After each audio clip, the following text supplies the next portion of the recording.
আসসালামু আলাইকুম ওয়া রাহমাতুল্লাহ। ইন্নাল হামদুলিল্লাহ ওয়াসসালাতু ওয়াসসালামু আলা মান লা নাবিয়্যা বা'দা। সম্মানিত দর্শক ও শ্রোতা, দাইয়ুস একটি সামাজিক ব্যাধি, মারাত্মক ব্যাধি।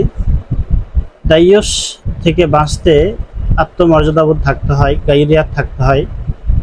এই দাইয়ুস এমন একটা মারাত্মক ব্যাধি, যে ব্যাধি যদি কোনো ব্যক্তির মধ্যে থাকে, অর্থাৎ যে তার পরিবারকে সঠিকভাবে সঠিক ইসলামিক পন্থায় পরিচালনা না করে, এরকম যাবতীয় অশ্লীলতাকে সুযোগ দেয়, এ ধরনের দাইয়ুস ব্যক্তি, এরপরেও সে যদি তার ভেতরে দাইয়ুস নামক এই মহামারী ব্যাধি যদি থাকে, তাহলে তাকে জাহান্নামে যেতে হবে। এই দাইয়ুস থেকে বাঁচতে, নিজেকে বাঁচতে এবং পরিবারকে বাঁচাতে, সমাজকে বাঁচাতে একটি বই বাজারে এসেছে, দাইয়ুস কারা ও তাদের ভয়াবহতা।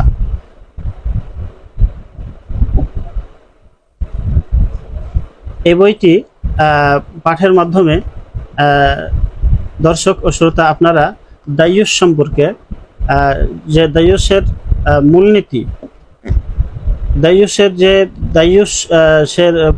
সম্পর্কে, দাইয়ুসের পরিচয়, দাইয়ুস কারা, দাইয়ুস তার গায়রাত সম্পর্কে আমরা ভালোভাবে বুঝতে পারবো, এবং দাইয়ুসের ভয়াবহতা কি, দাইয়ুস কোন আমলের মাধ্যমে দাইয়ুস হতে হয়, পরিবারে কি মানে পরিবারের সদস্যদের কি সুযোগ সুবিধা দিলে দাইয়ুস হতে হয়, অবাধ মেলামেশা থেকে শুরু করে বিভিন্ন কারণে যে দাইয়ুস হতে হয়, সেই বিষয়ে আমরা জানতে পারবো। এই বইটি প্রকাশিত হয়েছে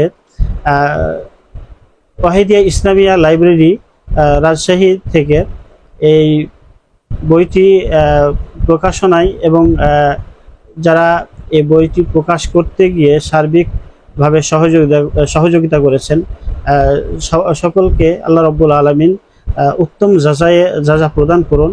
আল্লাহুম্মা আমিন।